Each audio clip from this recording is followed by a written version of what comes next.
I told my son his father just died. He said, "It's Megan's birthday. Can we talk tomorrow?" That was the moment I realized I didn't just lose a husband. I lost a son, too. He never showed up to the funeral, but 3 weeks later, he got a letter from my lawyer. He opened it and froze. I did something he will never forget, and I never said a word. Before we begin, make sure to like and subscribe, and please tell me and others. What's one life lesson everyone should hear before it's too late? Share it in the comments below. Thanks. Gerald died right there at the kitchen table, halfway through a joke about how I'd bought the wrong kind of cream again. "If I drop dead from this powdered nonsense," he said, chuckling, tapping his spoon against the side of his mug, "you'll finally know real guilt." Then his hand twitched. The spoon slipped. His eyes widened like he'd forgotten how to breathe. I dropped the butter knife I was using and ran to him, screaming his name, but he was already gone. His body went limp before I could even call 911 before my knees hit the tile. Before I could ask him if it was another one of his Gotham jokes. It wasn't. The operator's voice in my ear was calm while my world split open. I kept whispering his name while they guided me through chest compressions, but I already knew. I knew from the way his head slumped against his shoulder. From how cold his fingers felt when I tried to hold them. When the paramedics arrived, I stepped aside, numb, hearing words like massive, unrecoverable, DNR, and I just nodded. The house felt suddenly too loud and too quiet at the same time. I sat on the edge of the couch staring at the floor. And after they'd covered him, after they'd told me there was nothing more they could do, I picked up my phone. I called Nathan, my only son. It rang 5 times. When he finally answered, I was shaking, but I managed to say, "Nathan, it's Dad. He just collapsed. He's dead." There was a pause, and then his voice, flat, distracted, said, "Oh, Mom, today's Megan's birthday. Can I call you later?" I didn't even understand the words at first. I thought I'd hallucinated them, but then he added, "She's got this whole brunch planned and we've got people over." I said nothing. Not a scream. Not a sob, just silence. My hand lowered the phone on instinct. I hung up on my own son before I could hear anything else that would break me even further. The room around me started to hum like my ears were filling with pressure. I looked over at Gerald's chair, the one he always sat in for breakfast, for late-night crossword puzzles. The one he was still slumped in, and I just sat beside him for what felt like an hour, holding his hand like it would bring him back. At some point, the coroner came. They asked if I wanted a moment. I didn't. What was the point? The moment I needed was gone. I went upstairs, locked the door, and lay down on our bed without changing the sheets. Gerald's phone was on the nightstand. I picked it up hoping there'd be something. And there was a missed call log from last night. 10:42 p.m. 1 missed call to Nathan. No voicemail, no answer. He tried. Gerald tried to talk to him last night. Maybe he knew something was wrong. Maybe he felt it. And our son ignored it. I held the phone to my chest and felt the weight of everything we'd built. 42 years of marriage, a house full of memories, a man who worked every damn day to make sure his family never went without. And the silence from Nathan rang louder than any eulogy ever could.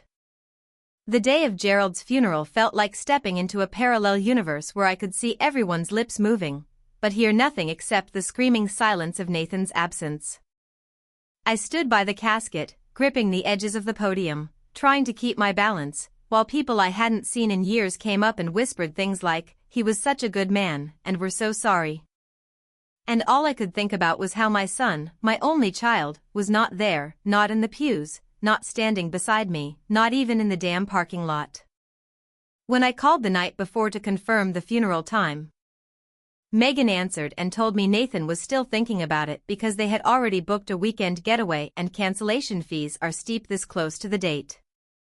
I remember staring at the phone blinking as she rambled about how Megan's birthday was important, too, and that she was trying to keep things light for the sake of her own mental health.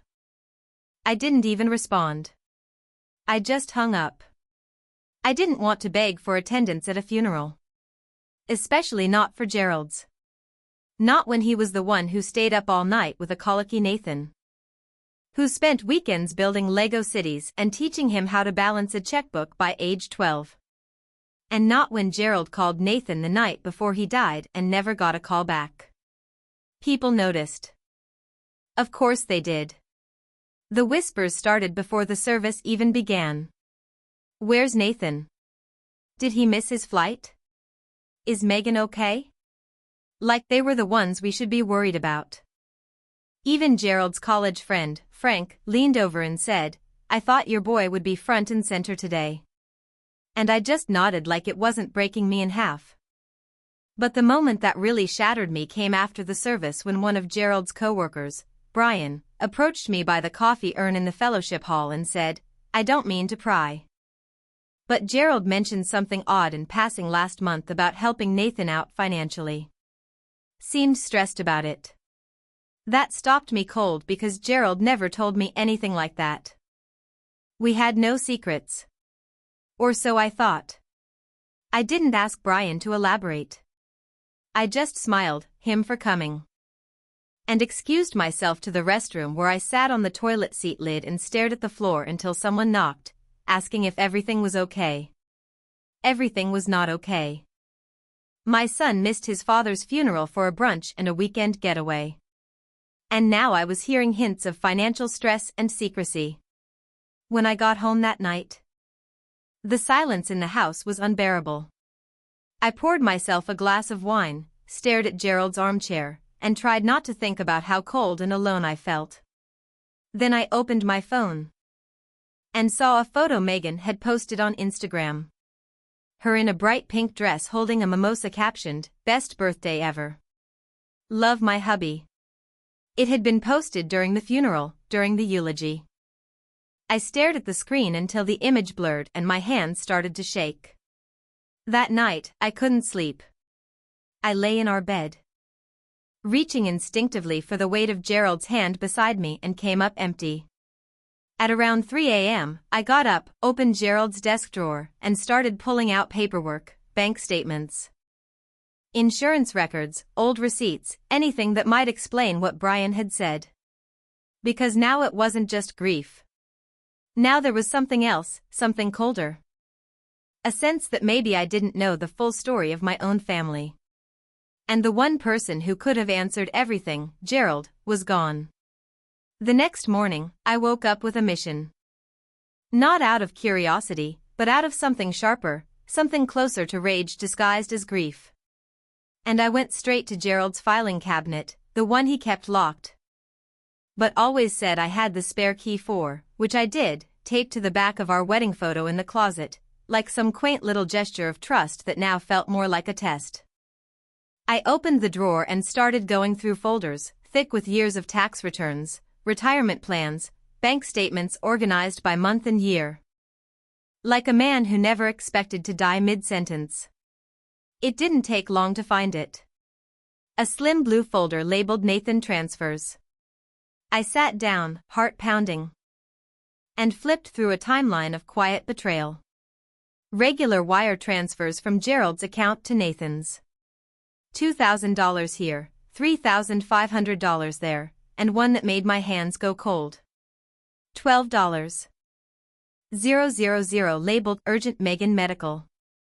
I stared at the numbers like they might change if I blinked hard enough. There were 15 transfers in the past 18 months. I had no idea. Gerald never told me. We didn't keep secrets. We'd agreed on that the day we merged bank accounts and picked out a crib together. I kept reading, searching for a clue, something to make it make sense.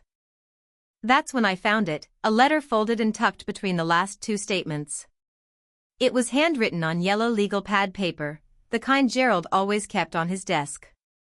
And it wasn't addressed to me. It was addressed to Nathan. Nathan, it read, "This is the second time you've told your mother one thing and done another.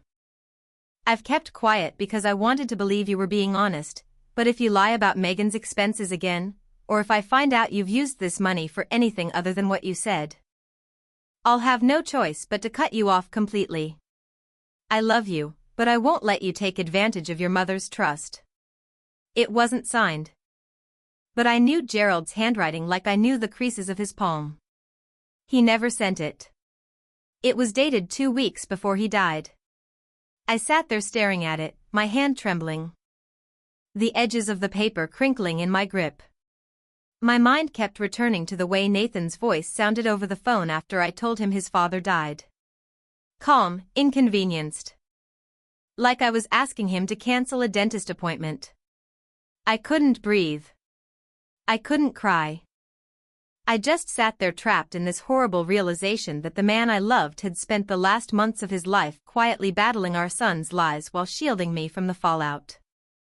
And now Nathan, who couldn't be bothered to show up to the funeral, had accepted tens of thousands of dollars while pretending nothing was wrong. I put the folder back in the drawer, locked it, and tucked the key back behind the photo where it belonged. Not out of respect, but because I needed time to think. Not just about the money or the lies, but about what it all meant. Gerald had died 5 days ago, and stared at the same coffee mug he'd held, still unwashed in the sink. I didn't know what I was going to do yet, but I knew one thing. I was done pretending everything was fine. He showed up unannounced on a Wednesday, 5 days after the funeral, as if that somehow made it okay. As if grief had an expiration date and his delayed appearance could still count for something. But when I opened the door and saw Nathan standing there with his hands in his jacket pockets and that hollow, uncomfortable look in his eyes, I didn't feel relief. I felt calculation, like he'd come not out of sorrow but obligation, or worse, damage control. Behind him was Megan sitting in their car idling in the driveway like she was ready to drive off the second it got uncomfortable, which told me everything before he even opened his mouth. "Mom," he said, and I stepped aside without a word, leading him into the living room where Gerald's chair still sat untouched. A silent monument to everything Nathan had ignored. I offered him coffee out of habit, but he declined, fidgeting on the edge of the couch, like he was waiting for a commercial break so he could escape. And when he finally spoke, it was with a strange sort of politeness. "Megan thinks I should have come sooner, and she's probably right." And I wanted to laugh because of course she was the one who told him. Of course it took her permission. Not love or guilt or a conscience. Just her saying, "Go fix it," like it was a PR issue. I nodded slowly and sat across from him. My phone already recording from the pocket of my cardigan because I didn't trust myself to remember every lie, every deflection. And I didn't trust him not to gaslight me about this moment later. Especially not after what I'd found in Gerald's files. "Did you know your father tried to call you the night before he died?" I asked, watching his face for the flinch, and it came. A slight twitch in his jaw, followed by a defensive shrug. I had my phone on silent. We were out for dinner. Megan planned this surprise thing, and he caught himself mid-sentence. Like he realized how ridiculous it sounded, and I just let the silence stretch until it became uncomfortable enough that he started filling it with more half-formed excuses. I meant to call him back. I did. But I didn't know it was serious. He never said anything about being sick. You didn't either. And I kept my expression neutral because I didn't want him to see how much that line hurt. How quickly he tried to shift the blame onto me, like it was my fault he didn't show up. Like Gerald's death was a scheduling error we all shared responsibility for. He wasn't sick, Nathan.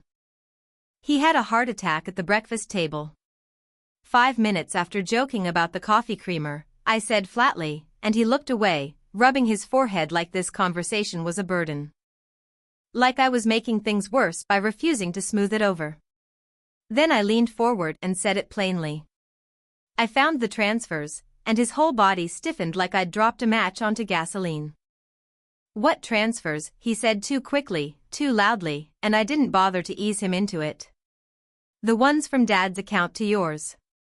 Megan's medical bills, your vacation, the rent shortfall. Don't lie to me, Nathan. Not now. And he had the audacity to look offended. Those were loans, Mom. We were going through a rough patch. Dad offered. And that's when I handed him the folded yellow letter, the one Gerald wrote, but never sent. The one where he told Nathan that if he lied again, the money would stop. He read it in silence.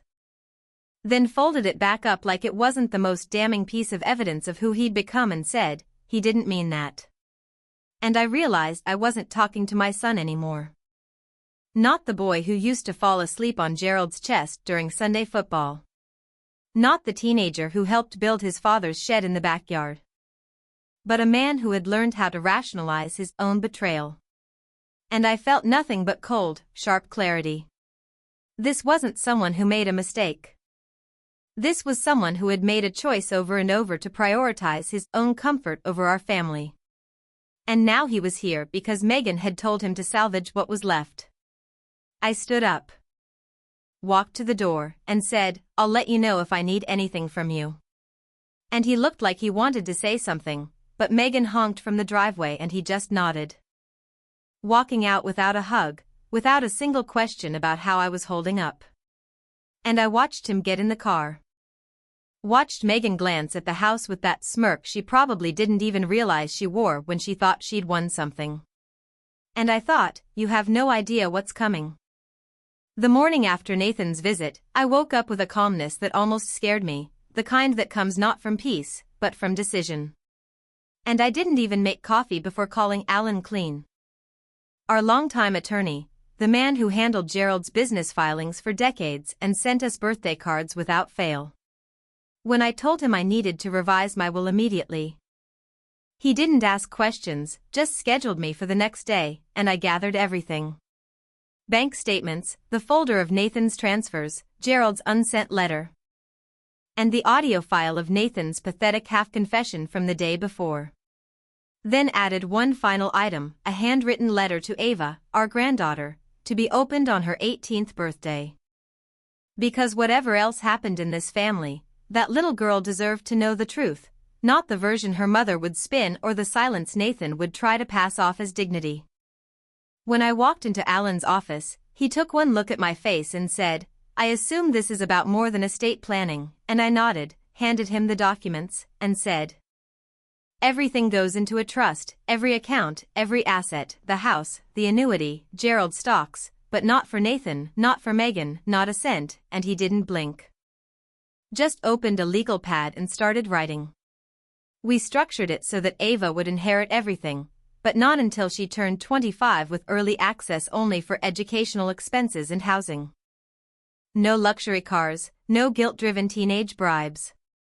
And I asked Alan to include a clause that if Nathan or Megan ever attempted to challenge the will, Ava would gain full control immediately and they'd forfeit all rights, including visitation during the trust's active years, which I knew sounded harsh. But when a parent chooses brunch over a funeral, and a spouse chooses manipulation over mourning, you stop worrying about diplomacy and start protecting the only piece of your husband still left on earth. Alan reviewed everything twice, added a section for the letter I'd written, sealed in a manila envelope labeled for Ava on her 18th birthday, and included a transcript of Nathan's visit confirming the deception, the financial abuse and the emotional abandonment. And then he looked at me and said, this is solid, Cora. No loopholes, no weak points, but it's going to hit him hard. And I said, that's the point, Alan. It's supposed to. The final draft was notarized and filed within an hour, and I walked out feeling not like I'd won, but like I'd reclaimed something, a boundary. A line in the sand Gerald had never quite been able to draw. And it wasn't revenge. It was reality. If my son wanted to treat his parents like ATM machines with no expiration date, then he'd find out just how long that machine had been watching, documenting, waiting for the exact moment to cut the cord. That night, I sat at the kitchen table with a glass of wine and reread the letter I wrote to Ava, 6 pages of truth, not bitterness, explaining who her grandfather really was, what he'd done for her father, and how that kindness had been turned into leverage and lies. I told her the money she would one day receive wasn't a gift. It was a responsibility, a reminder to choose love over convenience, loyalty over appearances, and courage over compliance, because she was the only one left in our family who still had a chance to do it right. When I sealed that envelope, I felt like I'd closed a chapter, not of grief, but of silence. The kind that creeps in when people you love betray you slowly enough that you forget it's betrayal at all. Until one day you're standing at a funeral with no one beside you. And now, finally, I had made sure that silence would not be passed down. The letter landed in Nathan's mailbox 4 days after I left Alan's office, sent by certified mail with a delivery confirmation slip that hit my inbox at 11:13 a.m. And I imagined him standing in his kitchen, flipping through envelopes like it was any other Wednesday until he saw the law firm's logo stamped in the corner. And I knew the moment he opened it, because he didn't call, didn't text, didn't email, not that day, not the next, but Megan did. And not with words. Just with a string of rapid-fire texts that ranged from passive-aggressive, "Wow, classy Cora," to openly hostile. "You're unbelievable. Do you even care about Ava?" And I didn't reply because that silence was the most honest thing I could give them. When I finally picked up the phone on the 3rd day, it was Nathan calling from a blocked number. His voice low, uncertain, almost soft, like he thought maybe if he used the tone he used when he was 6 and scared to admit he'd broken something, I'd melt into the mom he remembered from before this all turned to ash. He started with, Mom, I just got the letter." Like I didn't already know. Like the last 72 hours hadn't been thick with the weight of his reaction. And I said, "Nothing. Just let the silence speak." And when he finally said, "Is this real?" I answered, "You tell me," because there was nothing left to explain. And the pause that followed felt like the longest 10 seconds of my life before he finally said, "I didn't know Dad felt that way." And I snapped, not screamed, not raged, just snapped into ice. "You didn't know because you never asked, Nathan. You were too busy pretending we were optional." And that was when Megan picked up on the other line, her voice sharp, demanding, "You can't actually disinherit your own son. That's insane." And I almost laughed, not because it was funny, but because of how predictable she was. How quickly the mask dropped when the money dried up. And I said, "I didn't disinherit him. I protected Ava." And Megan scoffed, "From us?" Like she couldn't even conceive of herself as a threat. And I answered, "From this moment, this conversation, this entitlement." And before she could spit out whatever venom she had next, I hung up, because that was the boundary. Now you don't get to choose neglect and then demand access. You don't get to opt out of grief and then claim inheritance. You don't get to erase the funeral and then rewrite the will. I sat at the kitchen table afterward, same spot where Gerald's heart gave out, staring at the quiet that followed. And for the first time since the service, I felt something close to stillness, not happiness, not closure, but control. Like I had finally done the thing Gerald couldn't bring himself to do before it was too late. Later that night, I got one more text from Nathan. It just said, "I don't know how we come back from this." And I didn't reply because the answer wasn't mine to give anymore. It was Ava's. And one day when she was old enough to understand everything, she would decide who earned a place in her future. And that was the legacy I was leaving behind. They showed up on a Sunday afternoon without warning. Megan stepping out of the car in heels too high for a driveway confrontation, and Nathan trailing behind her like he wasn't sure whether he was there to support her or contain her. And the second I opened the front door, she started in, not with a greeting, not with a question, but with an accusation. "You're manipulating this family through legal threats." Her voice sharp and practiced like she'd rehearsed it in the beam mirror. And I stood in the doorway without moving, not inviting them in, not budging an inch. Just letting the weight of her words hit the silence between us. And then she added, "You're punishing us for setting boundaries." And that was when I saw it. The smug tilt of her head. The belief that somehow she still held the moral high ground. Even after skipping Gerald's funeral, even after siphoning money through Nathan. Even after trying to play victim in a story she wrote with her own hands, I said nothing, just stepped aside enough for them to come in. Mostly because I knew Ava was upstairs in the hallway. Half listening, like all kids do, and something in me needed her to witness this, not to hurt her, but to protect her, to give her truth as armor. Megan strutted into the living room.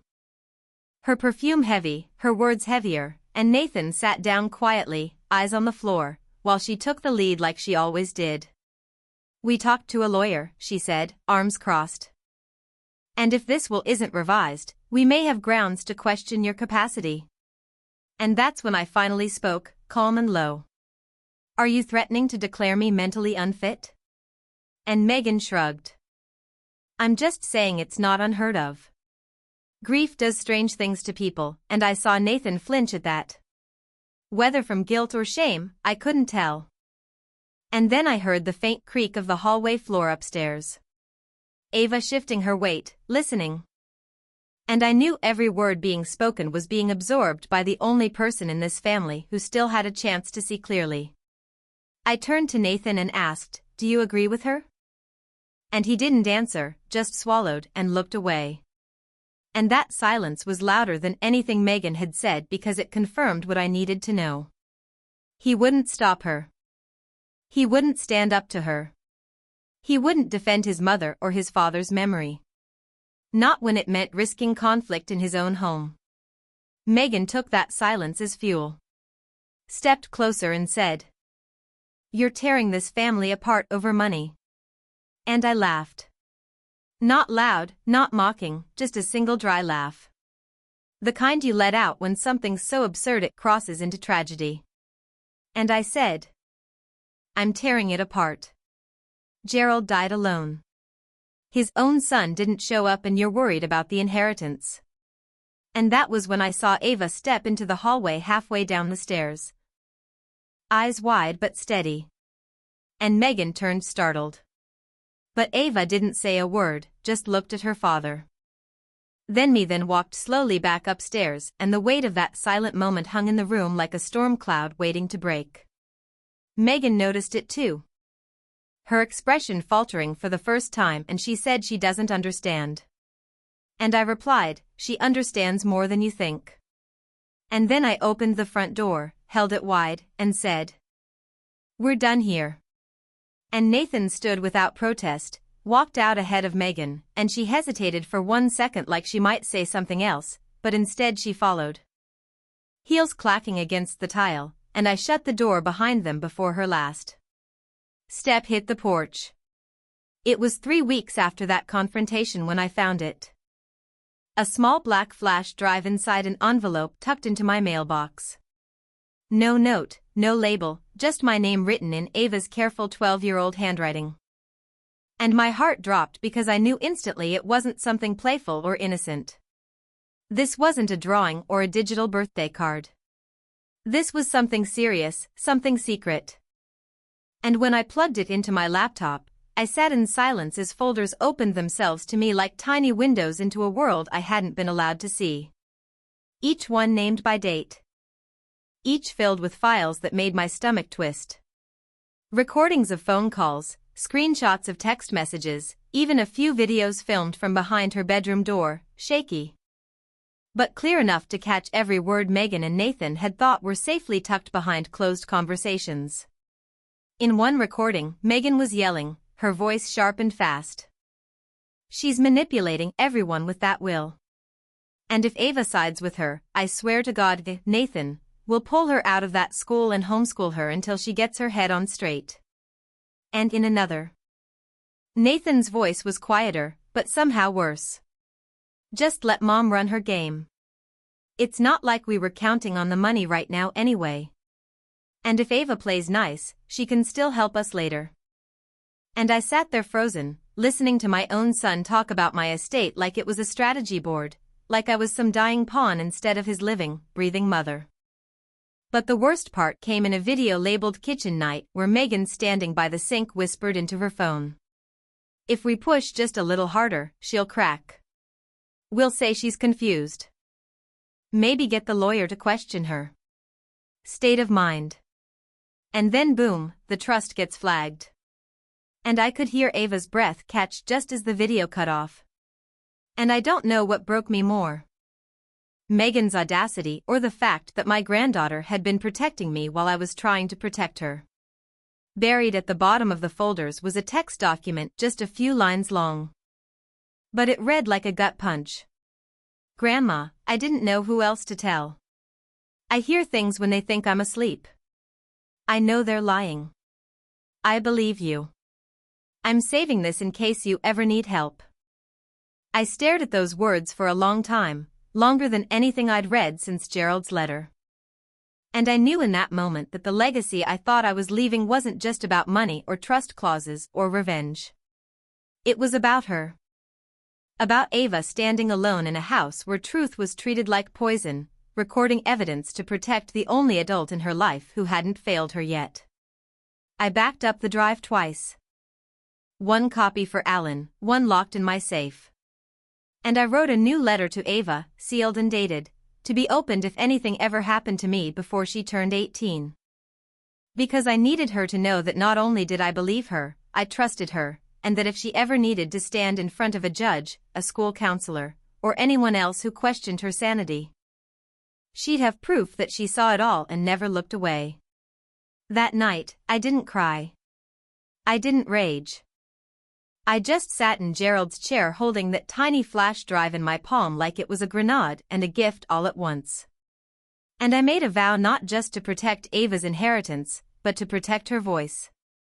Because in this family, she was the first one brave enough to use it. The mediation took place in a neutral office downtown, a beige room with polite furniture and bottled water on a glass table. The kind of place designed to feel non-threatening while everyone inside prepares to go to war. And when Nathan and Megan walked in. Megan dressed like she was going to a courtroom drama audition and Nathan looking 10 years older than he had a month ago. I didn't greet them, didn't offer a smile, just sat with Alan at my side. The folder containing Ava's flash drive, the bank transfers, Gerald's unsent letter, and the transcript of Nathan's recorded visit stacked neatly in front of me like a quiet threat wrapped in paper. The mediator introduced herself and began with a warm, neutral tone, asking why we were here. And Megan immediately launched into her narrative, painting me as grief-stricken and vengeful, suggesting my decisions were driven by emotional instability and potential cognitive decline. And I watched her rehearse her victimhood like a script she'd memorized, while Nathan sat beside her. Silent, face drawn, eyes darting away every time I looked at him. And when it was my turn, I didn't raise my voice, didn't tremble. I just passed the folder across the table and said, "This is why." And I watched the mediator flip through page after page of documentation, dates, transactions, handwritten notes, the audio file list, and finally Ava's flash drive with a simple printed label. Evidence. And I knew the moment the room shifted, the exact second the weight of truth broke the illusion Megan had been spinning because the mediator paused, looked up, and asked Megan directly. "Were you aware that your daughter recorded statements about attempting to alter a legal trust through manipulation?" And Megan's face drained of color as she sputtered, "She's 12. She doesn't understand context." But it was too late. The words were out, the recordings existed, and the facade crumbled fast. The mediator turned to Nathan and asked if he'd like to speak. And he said nothing, just rubbed his hands together like he was trying to erase fingerprints from his own guilt. And I said, "She tried to warn you." And that's when Megan exploded. Not with words of defense, but fury. Pure unfiltered rage, slamming her hand on the table and yelling, "This is all because you couldn't handle your husband dying. Now you're trying to punish us because you're lonely." And the mediator calmly asked her to step outside for a moment to collect herself. And Megan stormed out, heels echoing in the hallway, leaving Nathan behind. And for the first time since Gerald's funeral, Nathan finally spoke directly to me, his voice small, tired. I didn't know it had gotten that bad. And I said, "You didn't want to know." And he nodded slowly, staring at the floor. "I just wanted peace." And I told him, "You don't get peace from silence. You get it from standing up when it matters." And when the mediator returned, she informed us that there was no basis to challenge the trust, that it was legally sound, morally justified, and based on overwhelming documentation. And that Ava's statements held weight as evidence of undue pressure within the household. Megan didn't come back in, not even to hear the outcome. And Nathan left shortly after, quietly. Without a handshake, without a look back. And I stayed behind for a moment, gathering my things, and felt the strangest sensation wash over me. Not triumph, not relief, but a kind of settled sorrow. The kind that comes when you realize the battle's over, not because you won, but because the truth finally made it impossible for anyone to keep pretending otherwise. Ava turned 18 last Friday. And the day came not with balloons or cake, but with a quiet knock on my door just after noon. Her eyes wide but steady as she stepped inside and handed me the letter I'd written her 5 years ago. Unopened, still sealed, and said, "I wanted to read it with you." And I didn't say anything, just nodded and watched as she carefully opened the envelope like it might break apart in her hands. Unfolding the 6 pages I had poured my soul into back when everything felt like it was collapsing.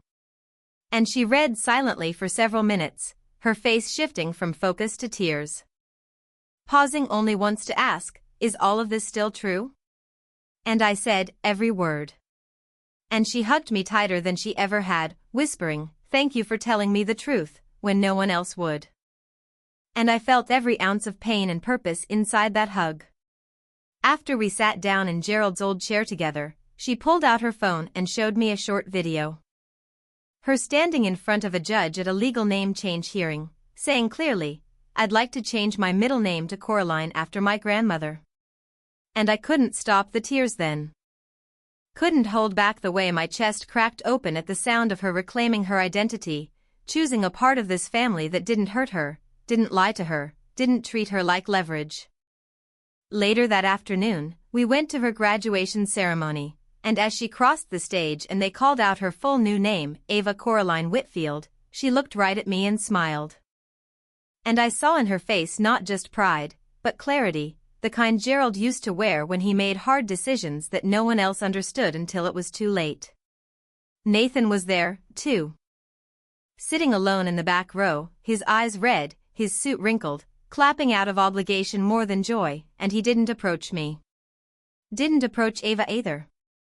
Not because he wasn't allowed, but because I think he finally understood what it meant to be cut off in ways deeper than a bank account. After the ceremony, Ava ran to me first, hugged me again, and whispered. She chose me to live with next semester. Her roommate backed out, and I laughed through tears, knowing I'd get another year of her stories, her music in the background, her toothbrush in my bathroom. Like a quiet victory against everything Megan tried to script. We never mentioned Megan that day, not once. Because by then she had faded into the background like a subplot that had lost its relevance. Her silence more telling than any apology she never gave.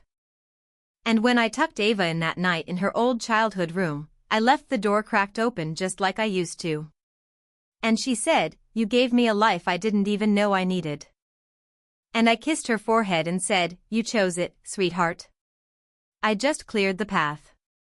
And as I walked down the hallway back to my own room, past Gerald's photo on the wall, I touched the frame and said softly, "She's going to be okay, love. We're going to be okay." And for the first time in years, I actually believed.